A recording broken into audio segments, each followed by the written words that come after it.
All right, everyone, thank you so much for joining us today. We're going to get started, and if folks are still getting settled, that's totally fine. We're just going to read a brief introduction here. So good afternoon, everyone. Thanks for joining us. My name is Jay, and I'm the office manager here at Standpoint. I wanted to begin today by reminding you that this webinar is being recorded. When a link is available, it will be sent out to our legal advocates listserv and also added onto our YouTube channel. My role today is going to help facilitate this webinar. We also have Anna Maria in here as well. So if you have any questions during the presentation, feel free to type your question either in the Zoom chat box or the Q&A tab, and we'll make sure the presenters are able to get to your question. Most of you probably know a little bit about Standpoint, but for those who are listening to this later on our YouTube page, we are a statewide organization. Standpoint is a team of attorneys and advocates working to assist individuals who have experienced domestic violence, sexual violence, and trafficking when it includes domestic or sexual violence.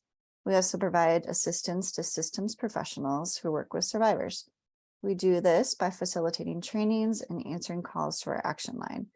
Examples of trainings we do are our annual new laws training throughout the state of Minnesota and monthly webinars for advocates such as this one, or we have other trainings by request as well. Our action line is answered Monday through Friday from 9 a.m. to 4 p.m. And it's through our action line that our attorneys provide legal advice to survivors, and our advocates connect callers with resources, safety plan, listen, and help callers identify possible options and next steps. For today's presentation, I'm sharing right now the Dropbox link in the chat. You can get the materials there, or I emailed them out prior to the presentation. So now with that little housekeeping piece out of the way, I'm going to introduce our presenters today. We have Anne. Anne joined Standpoint in March of 2020. Just celebrated 3 years with us today. Woohoo! She's a graduate of Mitchell Hamlin School of Law and has focused her legal work on housing law, landlord-tenant law, and has experience in providing legal services to underrepresented individuals, providing advocacy to victims of sexual violence, and training and supporting volunteer attorneys doing housing work. As a housing attorney for Standpoint, Anne provides legal advice and consultation on legal issues affecting victims of domestic and sexual violence. We also have Raylene with us today, our housing advocate. Raylene began her work as an advocate in 2009. She has focused on housing stabilization, crisis intervention, shelter work, hospital-based advocacy, program development, and volunteer management. She is passionate about promoting the wellness and resiliency of advocates in the field. So now I'm going to toss it off to Anne and Raylene. Fabulous. Good afternoon. Welcome, everybody. Thank you, Jay, for the intros and for getting us started today. My name is Raylene, and Anne is here as well. We'll be talking through legal protections for domestic and sexual violence victim survivors facing evictions. Like Jay said, please feel free to pop questions and things in the chat and Q&A boxes, wherever you are most comfortable.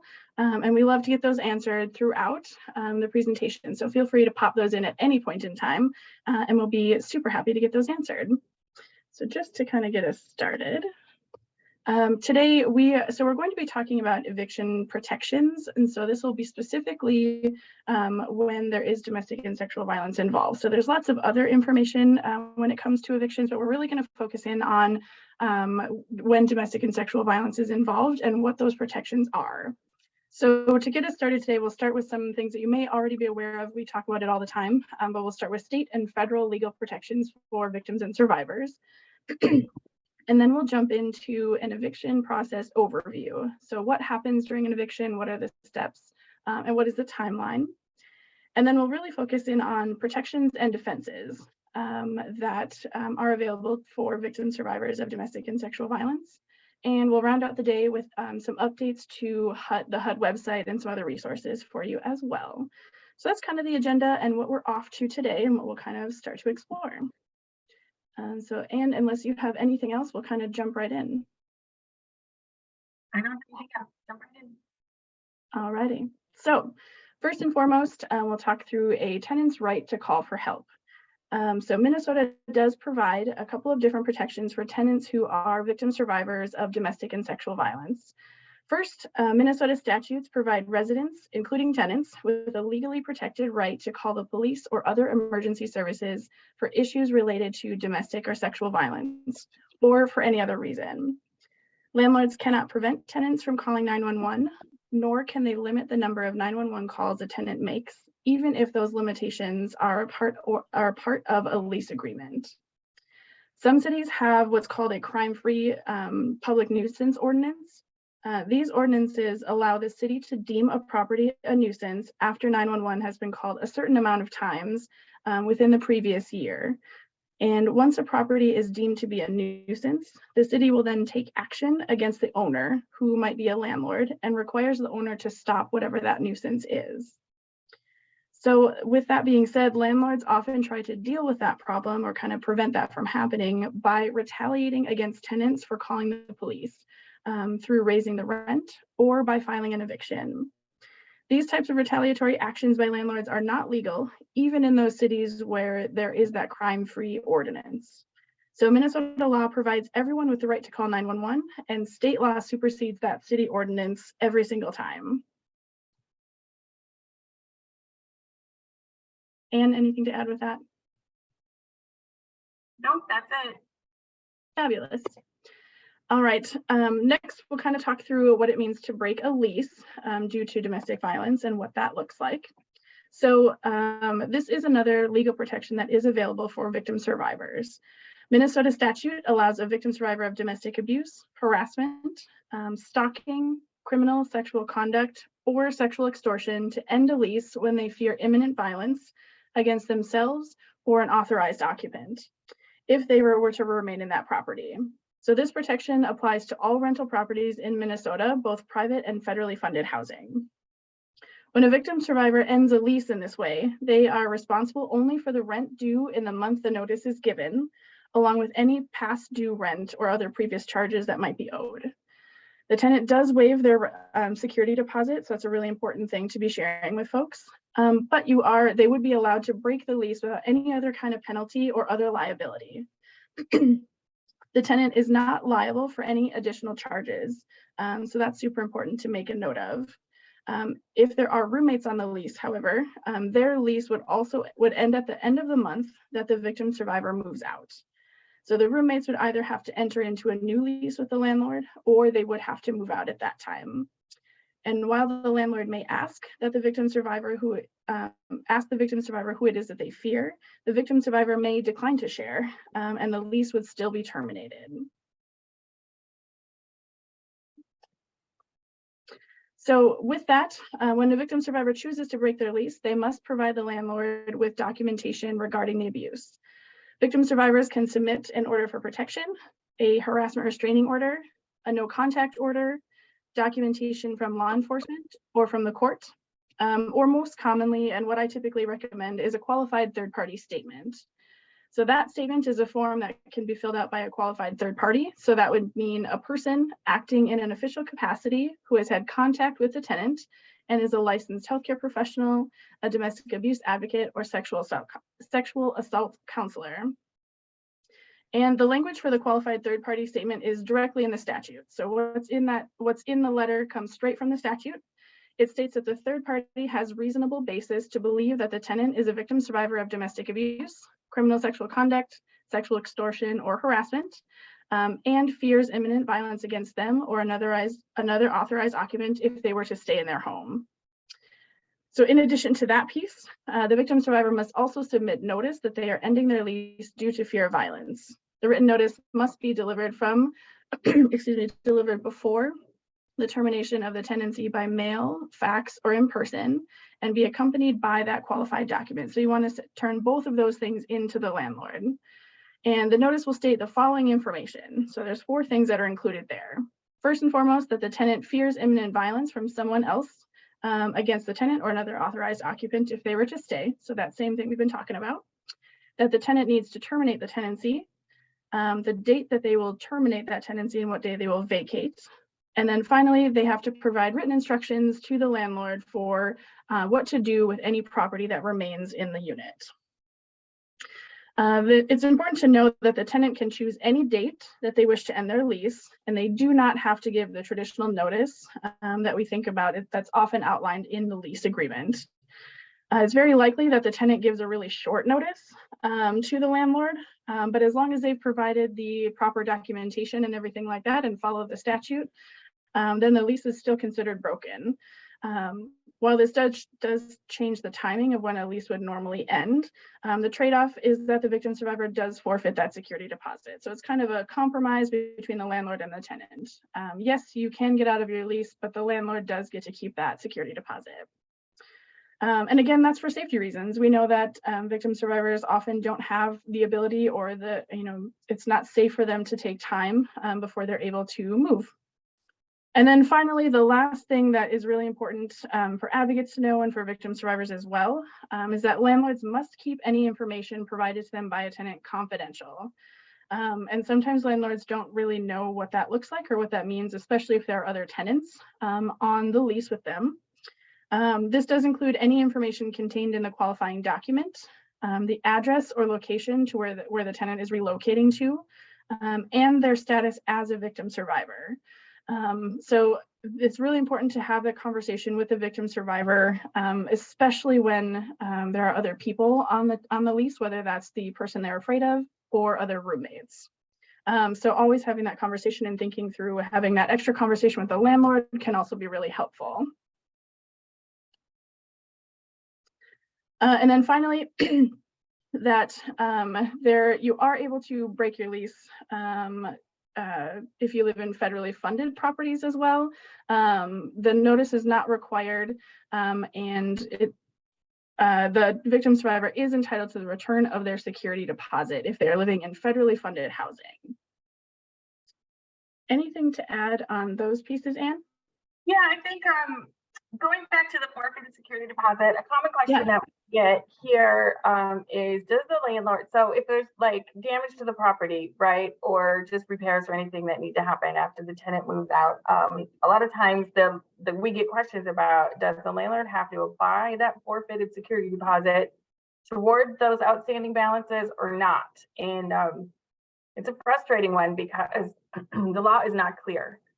So some landlords do apply the security deposit to those charges, but others don't. And there's no real law to rely on with that. Tenants can always try taking a landlord to conciliation court to try to, see what the court says.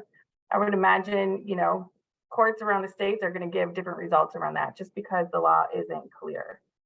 Another thing about the confidentiality, that includes referrals. So if you have a tenant who experienced any kind of domestic violence, but in particular relative to what we're talking about here, terminates their lease early due to domestic violence, if a new landlord calls the previous landlord to get a referral, the previous landlord is not allowed to disclose any information at all relating to the tenant's status as a victim survivor of domestic violence in those. And then the third thing, we go back and forth on the notice to terminate a lease under VAWA. VAWA doesn't explicitly have a provision for that.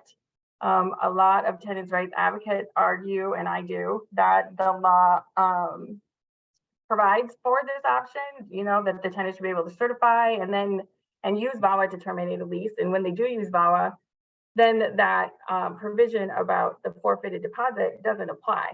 Many landlords, though, will not accept that.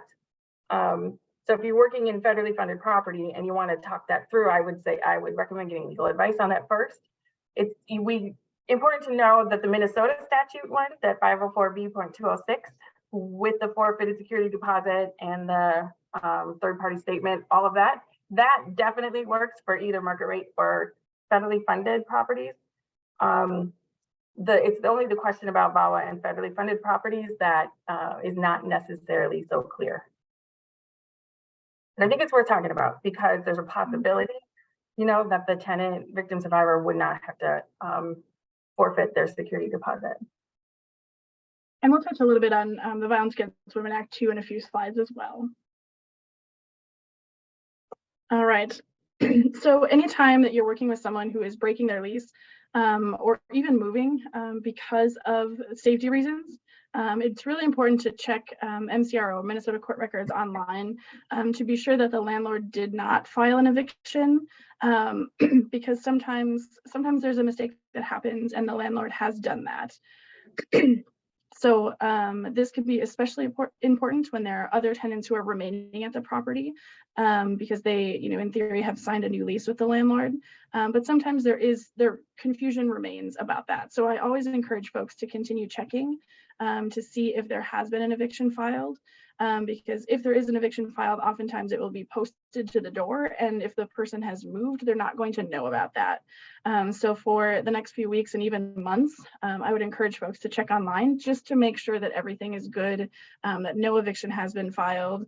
And if it has, for whatever reason, then call Anne and she'll help you walk through it. Yeah, that's a really important piece, because we all know that once an eviction is filed, the court record is there. So the tenant has a court record, and regardless of what happens with the case, the court record remains unless someone asks the court to expunge the record. And the law for expungement is different depending on when the expungement is being asked for. So if a tenant keeps checking MCRO and finds out, that there was an eviction filed in their name, they need to go to that hearing and get themselves dismissed from that action and ask for the court to expunge the record from their name, like at that hearing. It's much easier to do in that setting.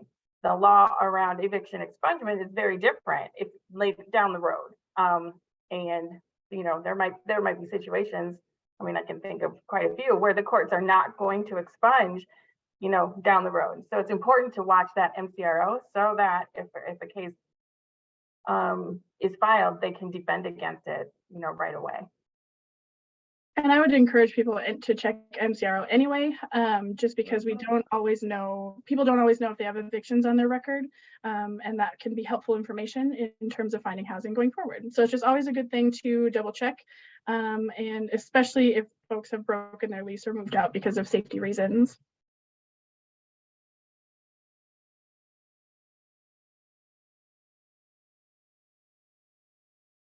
Okay, so now we're going to talk about some eviction protections or defenses to evictions for victims, survivors of domestic and sexual violence. Again, Raylene already mentioned, but there are lots of different legal defenses to an eviction.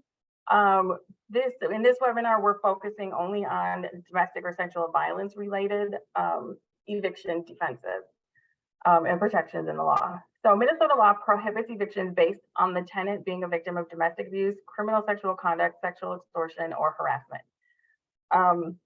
This sounds easy, but it's more nuanced than we think, because landlords rarely file an eviction complaint saying, I'm evicting this person because they're a victim of domestic violence. We have to kind of, look deeper at the reasons for the eviction. So some examples would be like a breach of lease case, when the breach that's listed is property damage that was actually caused by the abuser, or maybe noise complaints. If neighbors are complaining about the noise, that could be, that could fall under this umbrella of protections for victim survivors. Non-payment of rent cases, which are typically the easiest cases in eviction court, in housing court, because people are just like, yep, you're behind on rent. Do you have the money? And, but there's more to it than that when there's been domestic violence, because a lot of times landlords will unlawfully charge victim survivors for the property damage that was caused by the abuser. And when they do that and they put it in the ledger, maybe that happened 3 months ago, the tenant keeps paying rent, but they fall behind on rent because of those charges on the ledger. And then we also see it too when, like in an eviction for endangering the safety of other tenants, when it was the abusive party who was endangering the others and not the victim survivor who was the tenant.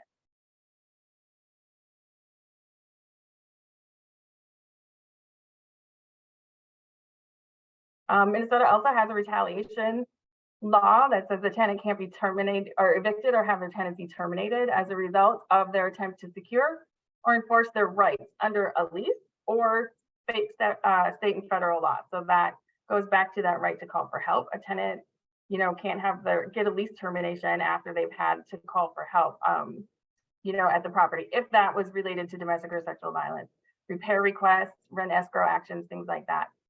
The statute says that a tenant cannot be terminated or evicted They can't be evicted or have their tenancy terminated as a penalty, either in whole or in part, for their report to like a government authority of the landlord's violation of health and safety and health, safety, housing, or building code ordinances. And that would come up with, you know, sometimes we will talk to people who maybe had their door kicked in and the landlord is saying, no, I won't replace that door or fix the door until you pay me for it. You know, that's not legal. So the way that the retaliation statute works, though, it's a little bit challenging. Retaliation is a defense to an eviction action. So in order to raise the retaliation issue, it's usually after the eviction has been filed. Retaliation is presumed by the law if that eviction or notice to quit was served within 90 days of the date or occurrence, you know, the date that maybe 911 was called, or the date that there was domestic violence at the property. When there's a presumption like this, that means that now that the landlord has to prove that their reason for either the non-renewal or for the eviction was not in whole or in part retaliatory. What that means is they have to give another legitimate business purpose.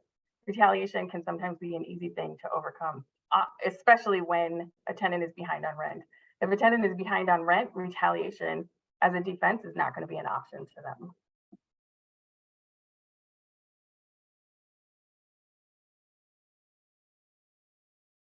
So the Violence Against Women Act has housing protections. And the main purpose of the housing protections in the Violence Against Women Act is to ensure that victim survivors are not denied admission, evicted, or have their housing subsidy or assistance terminated because of the violence committed against them. VAWA applies only to federally funded housing programs like public housing or Section 8 or Section 42 tax credit housing and many others. Obviously, although it's entitled the Violence Against Women Act, the protections apply to everyone, regardless of gender identity. VAWA protections are intended for victim survivors of domestic violence, sexual assault, dating violence, or stalking. One thing to note, as we're going through this, and we'll probably say this a few times, but we want anybody can be evicted for reasons that are not related to their status as a victim survivor. So we often will talk to people who call and there's been an incident of domestic violence and now they're being evicted.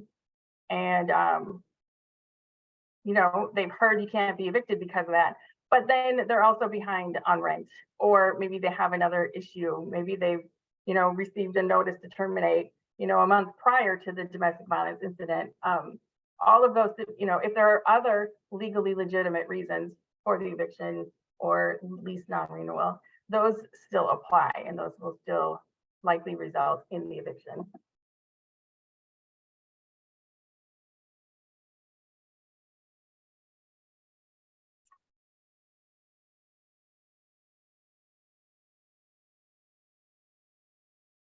So we like to think about the VAWA protections in like 3 main categories. Sorry, I'm having a little computer issue over here. So the first is when the victim survivor is applying for housing benefits or to live in federally funded housing, right? So they can't be denied those benefits if the reason for the denial is directly related to domestic or sexual violence that was committed against them. Then the second category deals with clients who are already live in subsidized housing or already have their housing voucher or whatever. In this category, you know, and it has protections that enables them to move to a different unit. So they can request a transfer, they can request to port their voucher or their benefits to a different county, things like that. They can request to reach bifurcation, where they remove the abuser from the lease, but they let the victim and their family remain on the lease. They can, and then they can have their rent recalculated if the income decreases because of that person moving out. The third includes VAWA protections for tenants who already have the benefit, and it protects them against being penalized for the abuse for things like receiving a lease violation or being evicted or having their housing terminated or being charged for property damage and things like that. And we do have a question. So if canceling a lease and the client is on Section 8, do they need to notify Section 8 of the cancellation of the lease first, or are they at risk of losing Section 8 assistance if they don't notify them ahead of time? Always notify the Section 8, whoever's giving the subsidy. So whether it's Section 8 or public housing or tax credit housing, always notify them first. You definitely risk losing the benefit if you terminate the lease, if you don't do it in the right order or do it with the right procedure. Perfect. Any other questions on VAWA at this point? All right, we'll continue on.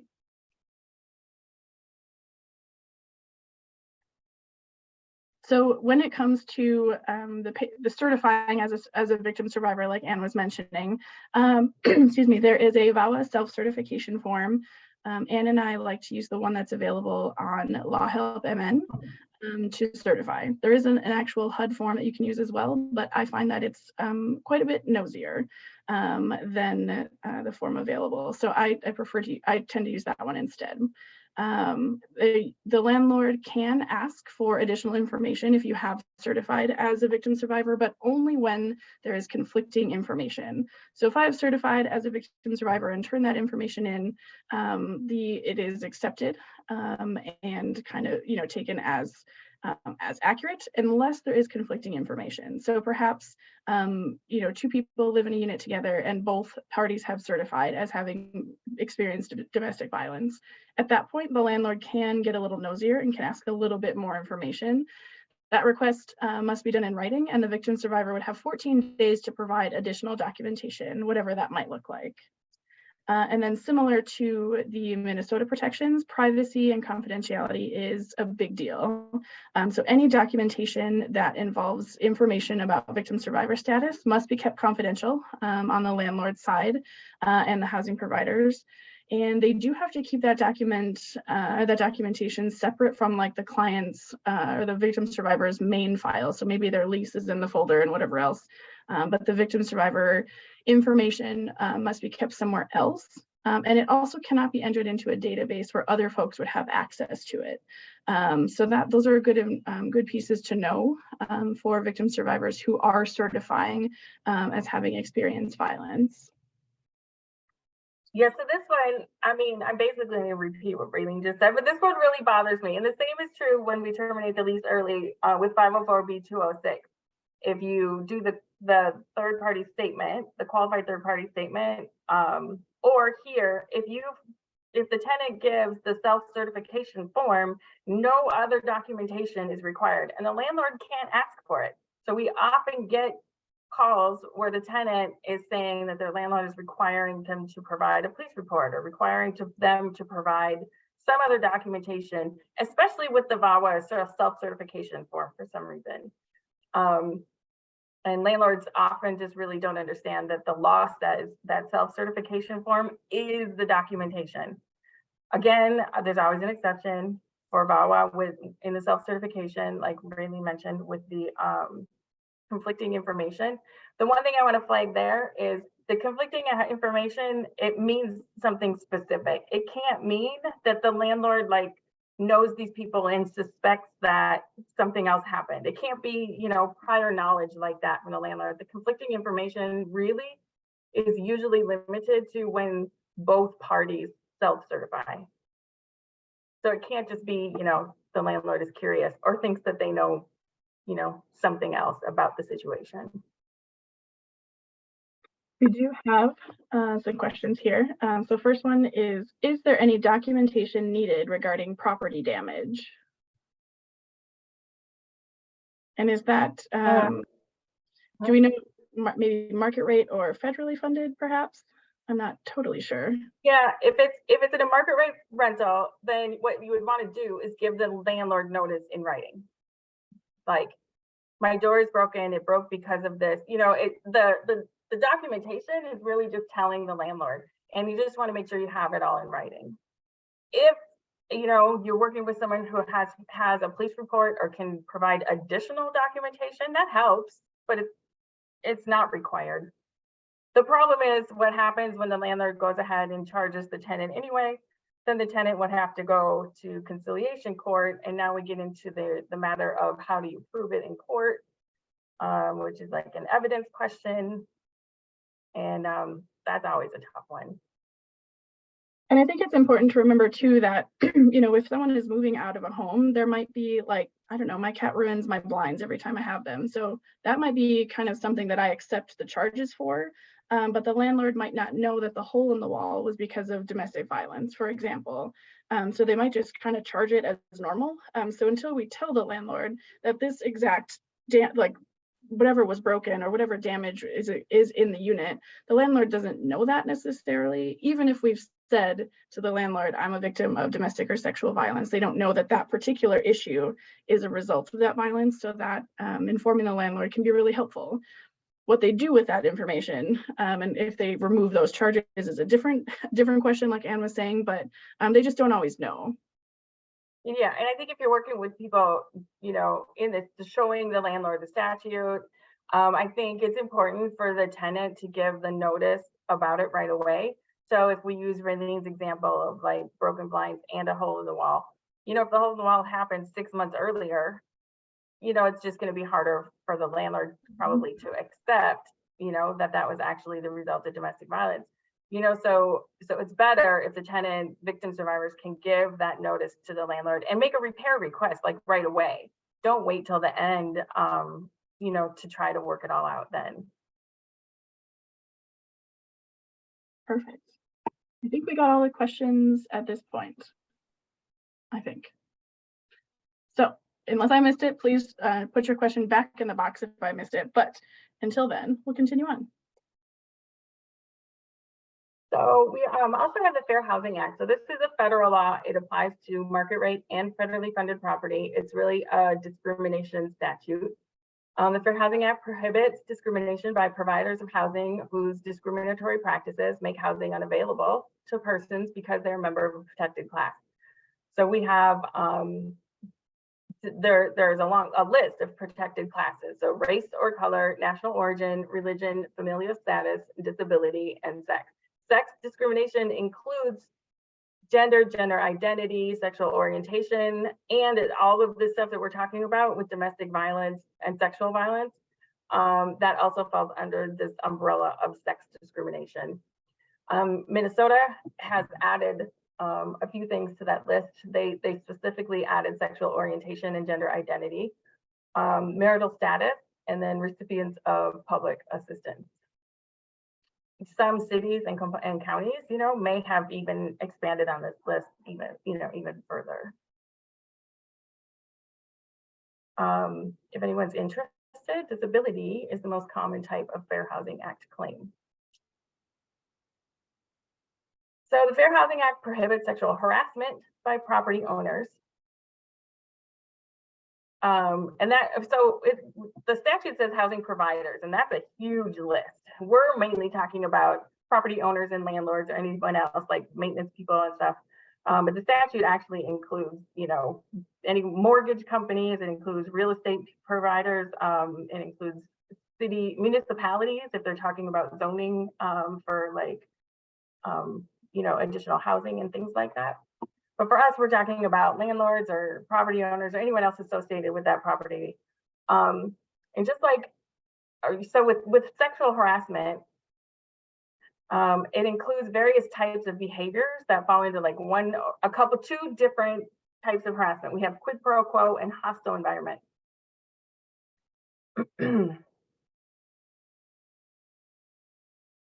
To sustain, so when we talk about quid pro quo is like that individual kind of thing. And, you know, we've had a couple of cases in Minnesota recently with quid pro quo harassment where, you know, the landlord or the maintenance person or someone that's associated with the property owner is just explicitly, you know, withholding, maybe they will refuse to do some repairs until a tenant, you know, complies with some sort of a demand. Maybe it's like, it can be inappropriate. The landlords people come up with all kinds of things that they ask for, but that quid pro quo is that kind of one-on-one thing. Hostile environment is more about sexual harassment. And so to sustain a claim under that, we need sexual harassment means the behavior has to be unwelcome. It has to be multiple, it has to be like persistent behavior. And when we think about unwelcome, and when we sustain a claim under the Fair Housing Act, the behavior, the statute actually says it has to be unwelcome. But it's important to remember that tenants and victims of sexual harassment will comply or participate in whatever the sexual conduct might be, right? And even though they do that, it still is often and should be considered unwelcome, right? So we all know, all of us that do this work, that participation or going along with the unwanted sexual conduct is not to be taken as an indication that the behavior was wanted or would rule out a claim under the Fair Housing Act. So when we're thinking about legal protections for the Fair Housing Act, this is less, well, this can be raised as a defense to an eviction, but this is usually something that kind of goes alongside of an eviction. But the idea is tenants can't be discriminated against as a result of being a domestic or a victim of domestic or sexual violence. And it's kind of the basic things. We're talking about property damage charges. We're talking about like the lease violations and noise complaints, or non-payment of rent when there's 911 charges or property damage charges on that ledger. The negative references that we talked about before, like a landlord cannot comment on a rental reference that would create an inference of any kind of negative behavior if that negative behavior came from domestic or sexual violence. So a landlord can't get around this confidentiality piece by saying, they were mostly a tenant, but there were a lot of disturbances. If they know that disturbances were actually the result of domestic violence, then they're violating the confidentiality law. Do we have any questions about that? I don't think so. I think we got all the questions answered at this point.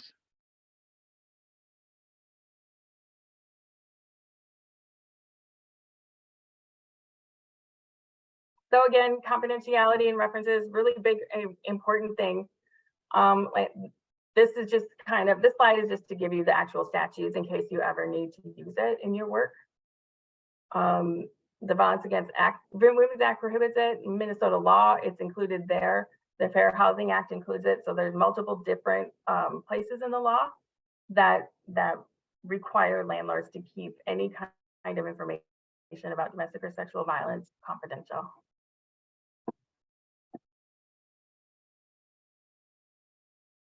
And we just want to flag this. This is a relatively new statute. I think it was, I can't remember, 2020 or 2021 it was added, right? So the legislature added sexual extortion in the housing context, well, in other contexts too, but specifically in the housing context under our criminal sexual conduct statute. So a person who compels another person to submit to sexual contact by making certain threats, directly or indirectly, right, is guilty of sexual extortion. And that includes like threats to expose information that the actor knows that the complainant wishes to keep confidential, threats to withhold the complainant's housing or cause the complainant to lose or experience a disadvantage in their housing, and things like that. We just want to flag that this is kind of a new thing. And to flag that sometimes, so Raylene and I train a lot on the Fair Housing Act and sexual harassment in housing. And in the civil context, the discrimination sort of area of law, these behaviors violate the Fair Housing Act. But if we took the very same behaviors and analyzed them under our criminal sexual conduct code, they would also very often rise to the level of a felony sex crime.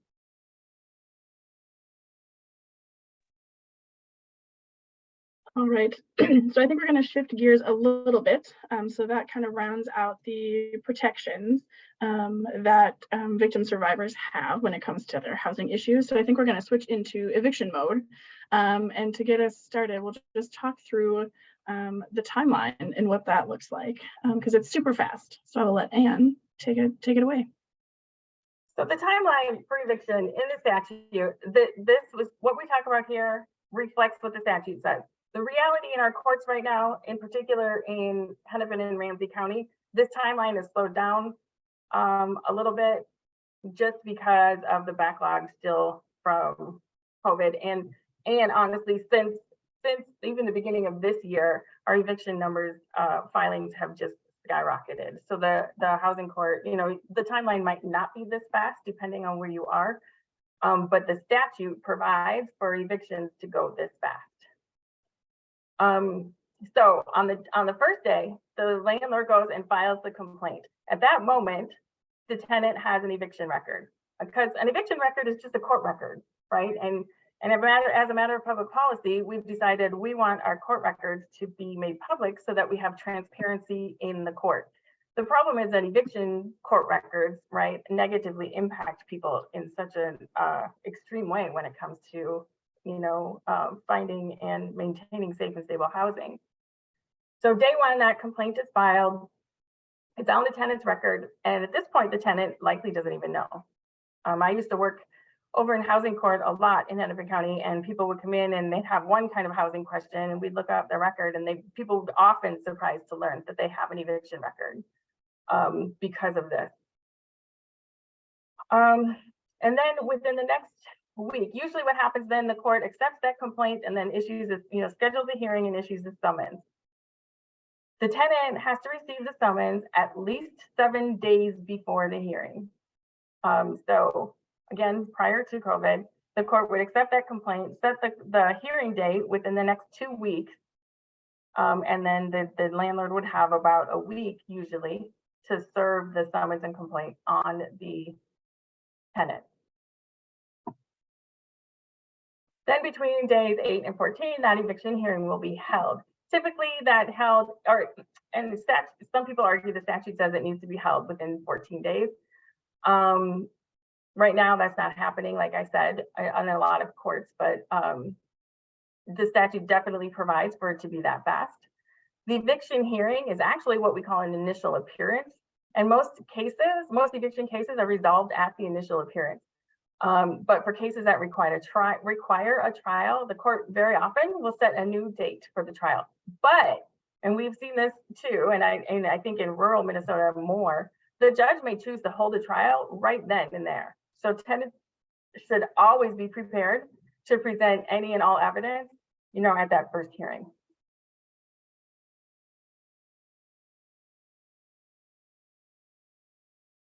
At the hearing, so that could be between day 14 and 21. At the hearing, usually the courts will order the parties to go and try to enter into a settlement agreement. If they do not enter into a settlement agreement and the tenant, doesn't have any valid legal defenses, then what the court does is they do two things. They order the eviction and then they issue a writ. And the writ is what goes from the court to the sheriff. And it instructs the sheriff to go remove the tenants from the property. The court does have discretion to hold the writ up to 7 days. So if there's no legal defense to an eviction and there's going to be no trial and there's no settlement agreement, the tenant is going to have at most 7 days to vacate the property.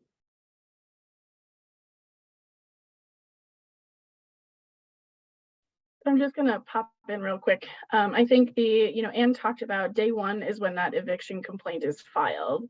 And I think that's really important for us to remember as advocates, because oftentimes, when we are working in shelters or the folks we're working with have fled to shelter or to friends and families' homes, they're not home to receive that summons and complaint, between days 1 and 7. So it's really important to remember that someone might have an eviction that has happened while they've been away from their home. And again, sometimes things are resolved with the landlord, maybe rent is paid up or something like that before the hearing is actually happening. So the landlord might say something like, oh, don't show up, we're all good, everything is good to go. But that eviction record is still there. So unless it's expunged or removed, then that eviction record is still there and will still impact someone's housing. And there's lots more to learn about evictions and things, but speaking from this really fast timeline, just knowing that, again, the eviction is the paperwork, not the actual removal and vacating of a unit. And I think sometimes people get that a little bit confused. So just wanted to be super clear about that.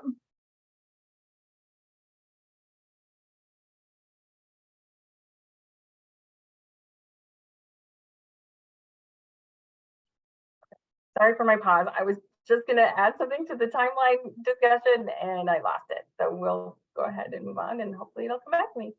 So when we're working, so in my work,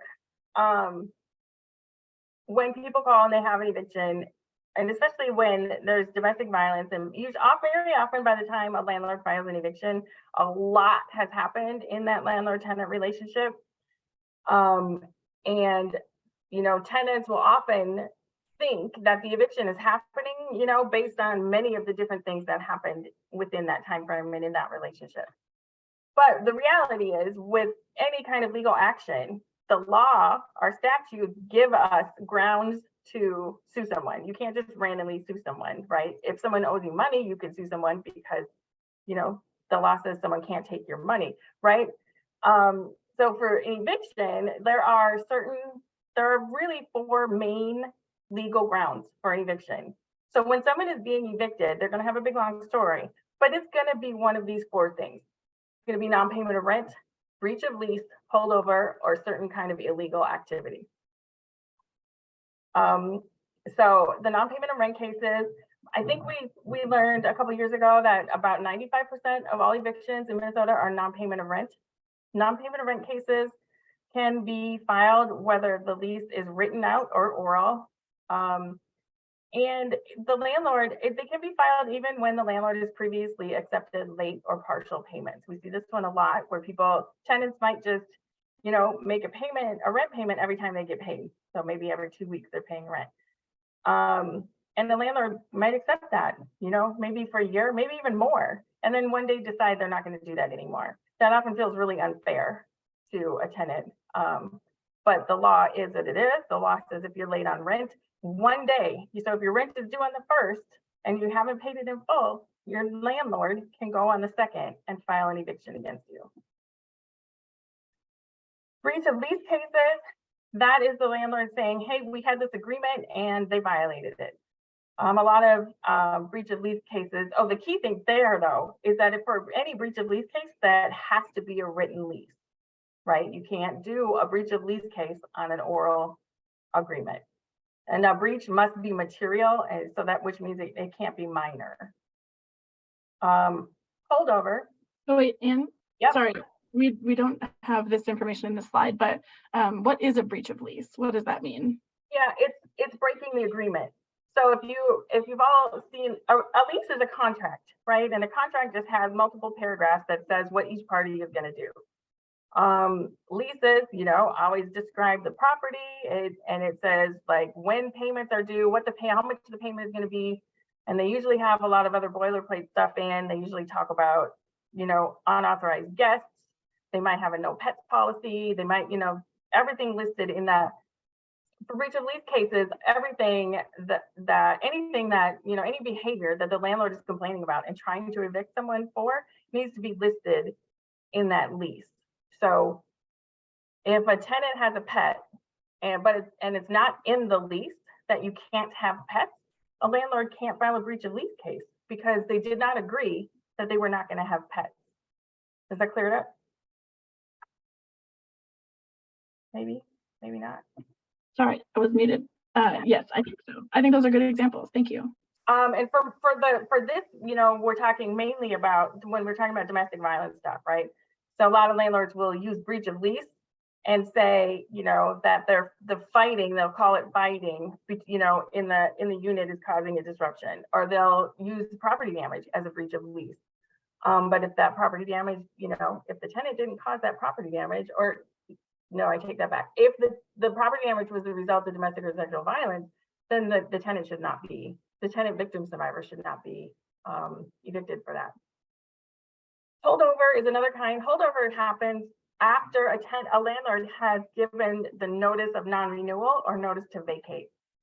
So a notice of non-renewal is just like the end of the lease is coming up and the landlord gives the tenant writing or notice in writing that they're not going to renew the lease and that the tenant has to move out by a certain date. If the tenant remains in the property after that date, they are now considered a holdover tenant and the landlord can evict for holdover.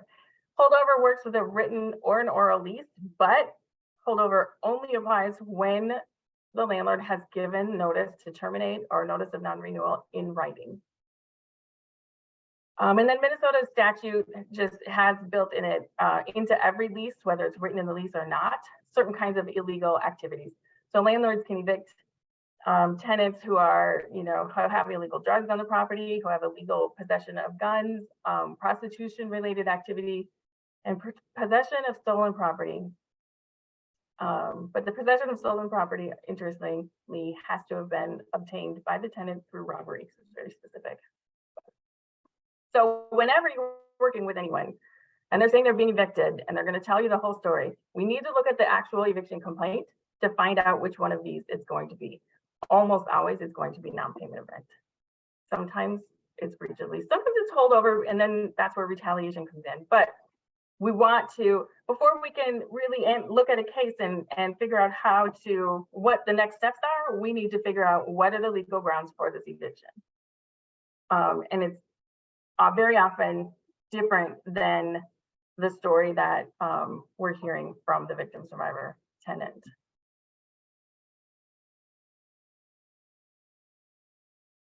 So just like for every legal basis for a lawsuit, you have to have legal grounds for a lawsuit. For every legal ground, there's at least one legal defense, and the statutes list out what the defenses might be.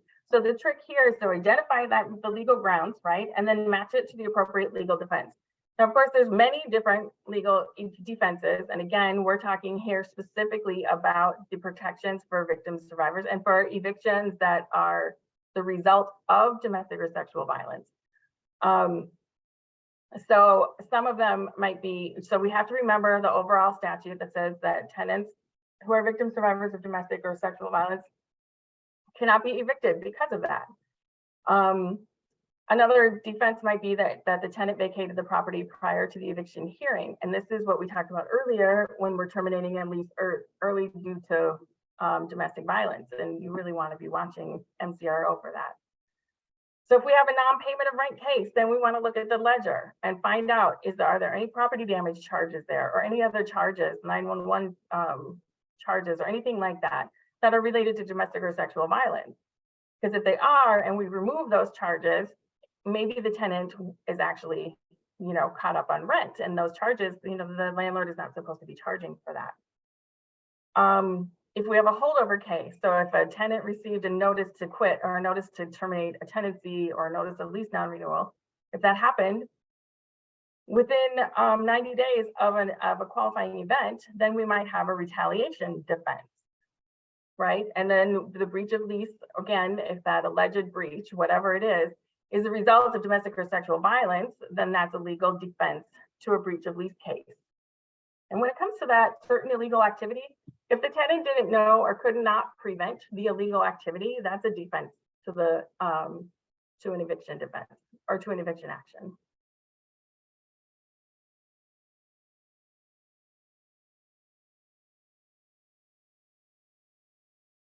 All right.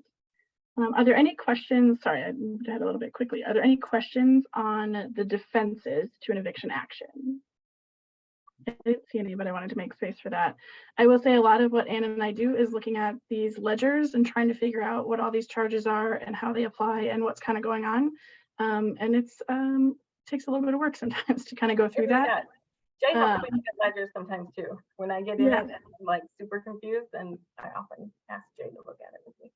Yeah, you got to pull out the calculator and really dive in and figure out what are these charges, and getting a copy of the lease and looking at what can be charged per the lease agreement. It's a little bit more confusing than it should be, but that's a lot of what this is going to look like, is a little bit of math. All right, so given that we have these different legal protections for victim survivors of domestic and sexual violence, what do we do with that? How do we figure out what next steps to take and how do we assert those protections? So the first thing is to, like Anne has been saying, look at the legal grounds for eviction. So find out what was the reason that the landlord filed an eviction, and then figure out what those defenses are. Talk to Anne about that and have a good conversation there. Like Anna said, a lot of times people will have a big story about what's happened. And that doesn't mean that that story is invalid by any means. It's often, these relationships have deteriorated.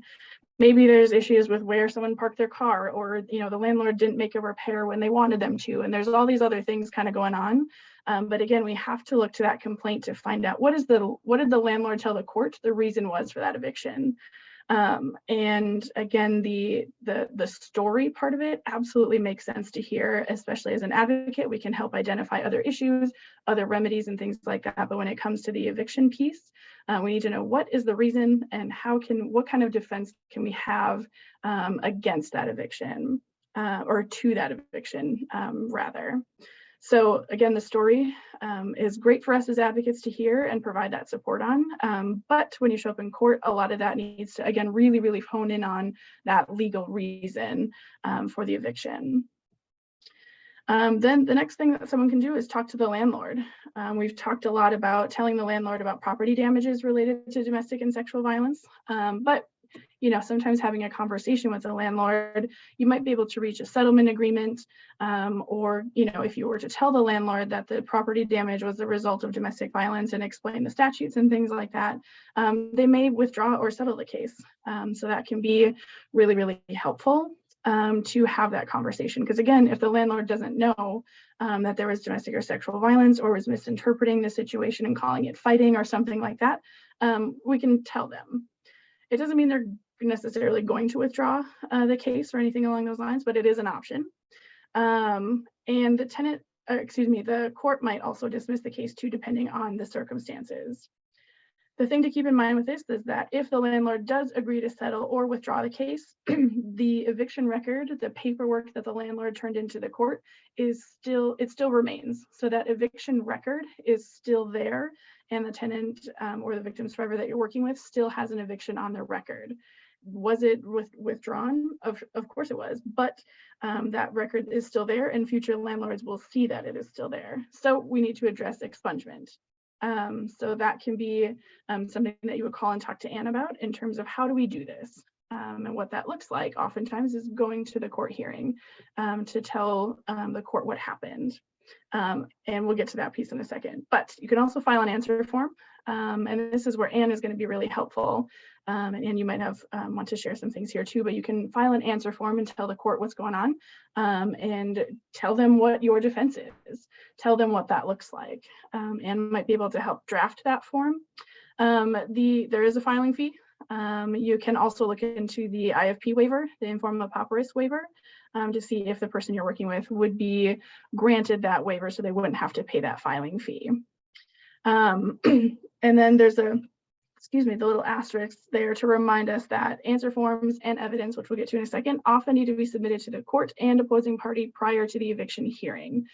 So calling the court clerk to find out how and when to submit that documentation and what that process is going to be really, really helpful.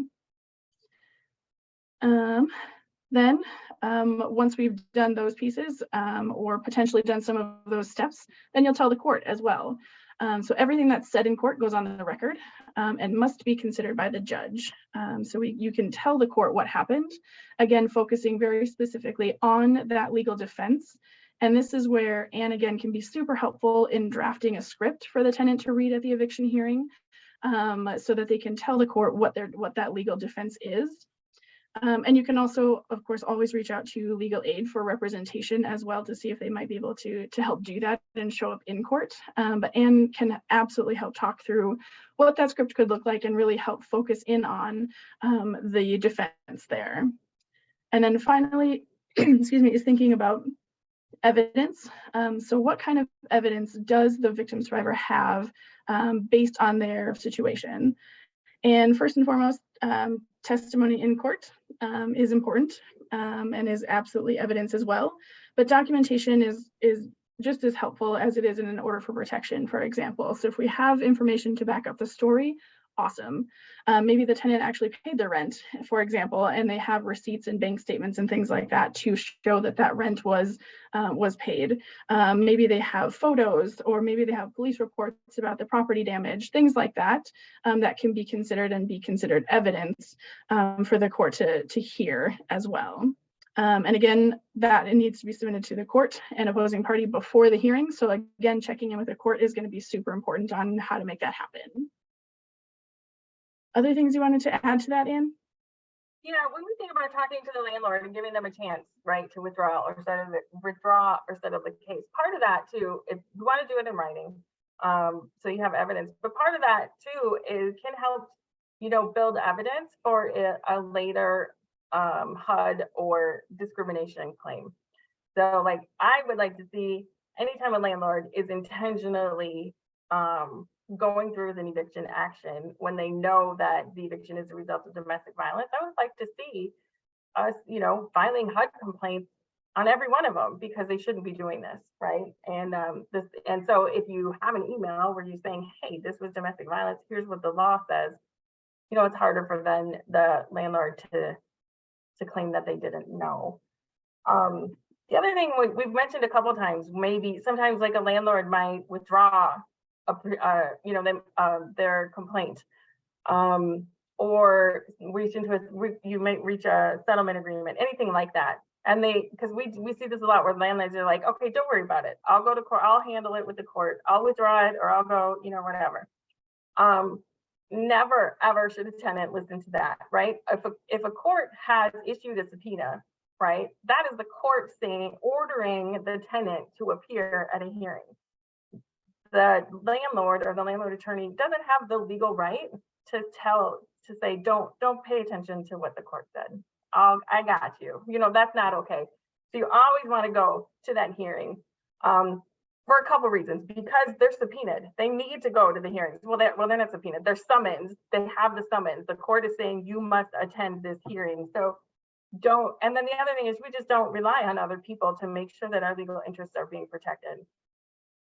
In particular, we want to make sure that the expungement issue is being addressed. And oftentimes, I've seen it so many times where the landlord, especially the landlord attorney, has a list of cases on the calendar that day. They go through the list and they'll get to a certain one, and the landlord will say, no, we withdraw that case.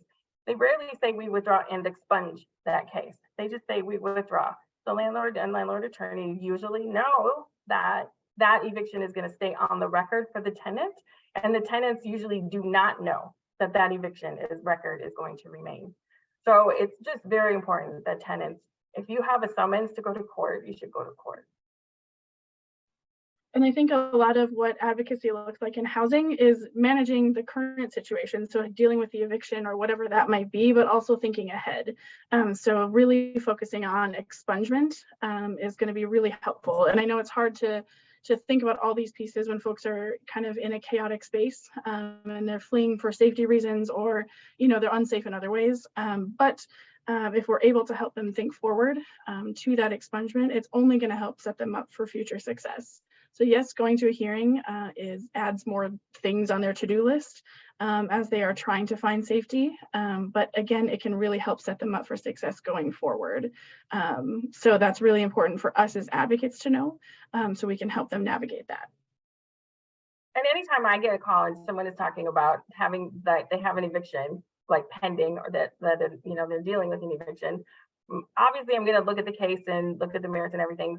But my first thing is, how are we going to get rid of this record, right? Because this record is going to be an obstacle, for the tenant of getting safe and stable housing for years down the road. So, the focus really needs to be, like Raylene said, on that expungement. The other thing I wanted to mention when we're talking about telling the court, like Raylene mentioned, testimony is evidence for sure. It's nice if we can have some evidence, some additional supporting evidence to back up our testimony. But very often, all tenants have is their testimony, where they go in and tell the court what's happening. I write scripts for people quite a bit. And when I worked over at Housing Court before I worked here, I would write scripts a lot. And tenants, it's okay for tenants to just go in and read what they have written on their paper. It's, doing that gets their legal arguments on the record. So, and it's a very effective way to do it. So if you're working with people and we have an eviction coming up, definitely give me a call, because I can write you a script and that people can go and take with them.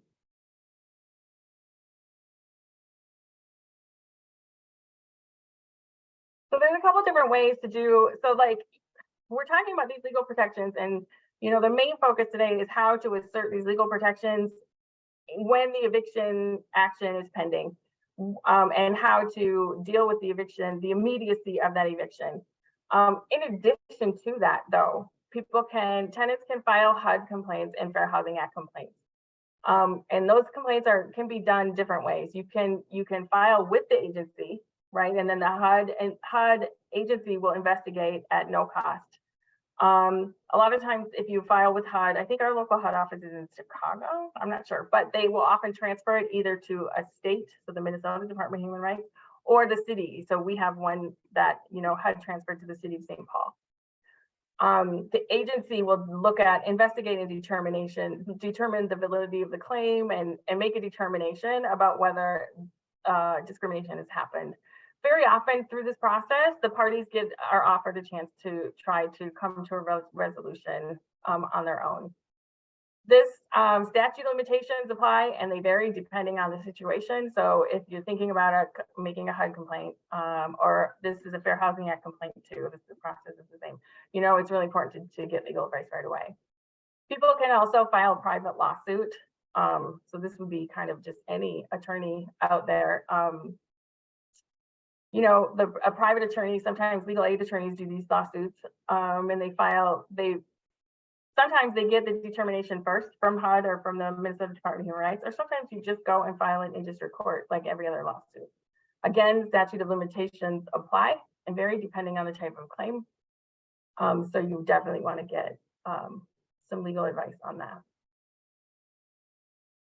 I think it's important to note too, if we effectively deal with an eviction action, we can get a case dismissed and expunged, and we still have a Fair Housing Act or HUD complaint, because the discrimination happens when the landlord, files that eviction complaint.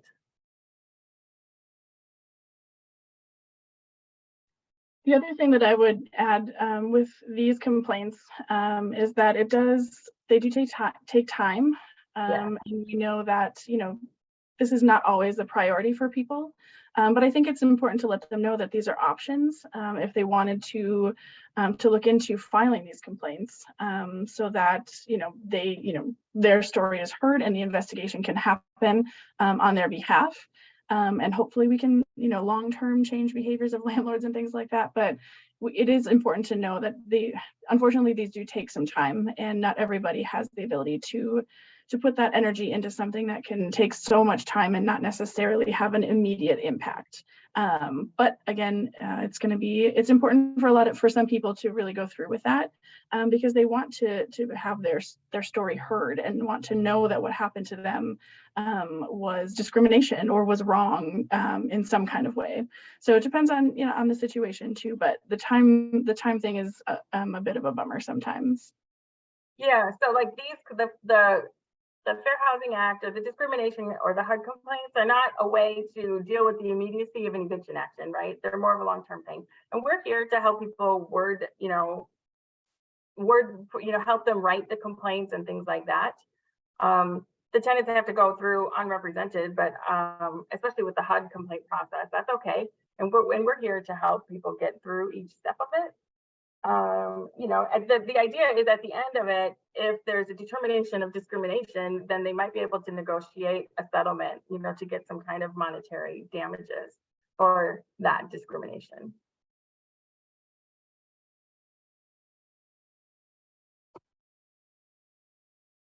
All right. So this slide here is mostly kind of just an FYI for all of you. We did put I never know if the links transfer over appropriately. So we have the full links in there for you to check out with some new information from HUD. So the Department of Housing and Urban Development. First and foremost, there's the new Violence Against Women Act website, which you can check out. There's tons of information there. I've taken a few webinars myself through that website. There's all kinds of good stuff. There is also the new notice explaining HUD's enforcement and authority under the Violence Against Women Act. So that can also be really helpful to kind of take a peek at. Sorry for the weirdly long link there, but that's free to check out. And then the last link there is how to file a complaint and where to do that. So that can be, it's easy to do, to take a peek at and kind of see what that process looks like. So mostly this is just for future reading for all of you to take a peek at and just kind of get a little more comfortable with some of these resources. And then finally, thinking through eviction advocacy as an advocate myself. So we want to remember first and foremost that expungement is like the ultimate dream. It is the goal.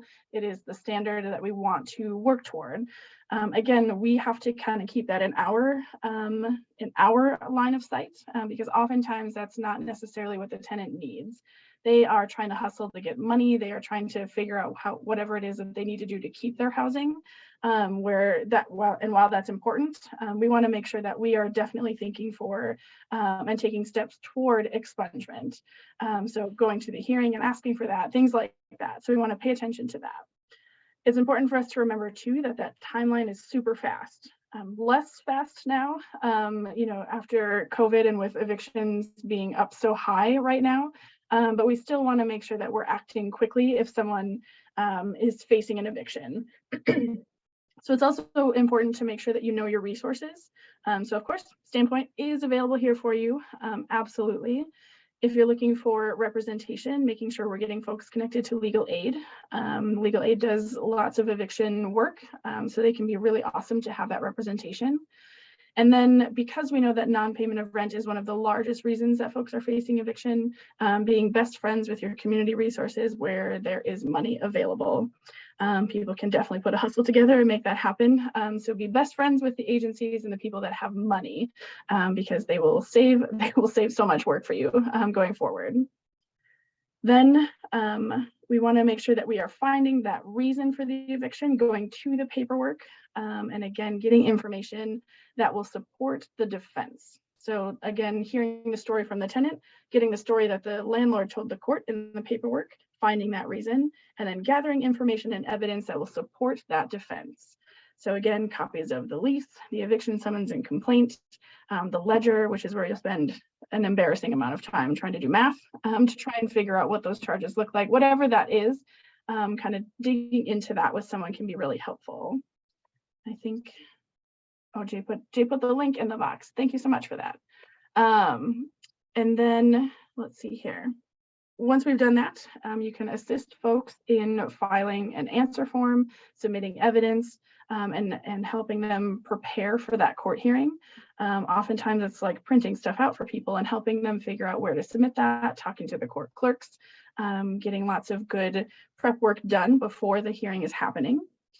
And then, of course, helping folks with court prep, reminding them that the story is not necessarily what the judge needs to know. They need to focus on that defense and doing regular court prep, how to show up, where do you go, where do you park, all of those good things that advocacy is really, really good at and helping them do that. And then if there's any follow-up afterward, whether there's something they need to do, there is, maybe they need to ask questions about expungement later on, maybe they need to, maybe there's payments that need to be made, whatever that follow-up looks like, depending on the hearing and the outcome there. And then, as we just talked about, filing a complaint with HUD is another option that's available for folks if they are ready for that as something that they wanted to focus their energy on. And then just because it's super important, just a reminder that, again, expungement is the goal. So we really want to make sure we're setting folks up for success and focusing on getting that expungement so that eviction is off their record and they can be super successful finding housing going forward. So I know that was a really super fast rundown about different ways that advocates can help folks as they're kind of navigating the eviction process and kind of processing what these defenses look like and different protections available. But again, we're always here, so always feel free to reach out and ask questions, and we can help you through that. And with that, do you all have any other questions? I know we covered kind of a lot today in thinking through the protections and defenses and grounds and all of this, but if you have other questions that you have not had the opportunity to ask, please feel free to throw those in the chat. Otherwise, here's how you can reach out to us. You're always welcome to call the action line. We've got a text line, email addresses, anything like that. So as you are working with folks, reach out, have them reach out, whatever we can do to be helpful.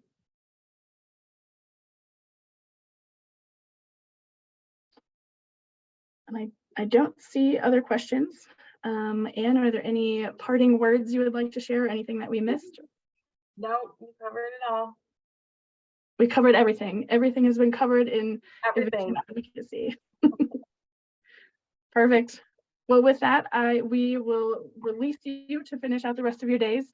So thank you so much for attending the webinar today. We're so glad that you could be here, and call us anytime. Thank you so much, Anna Raylene. And if there are no further questions, which I don't see in the chat or the Q&A, I will now end the webinar. Thanks, y'all.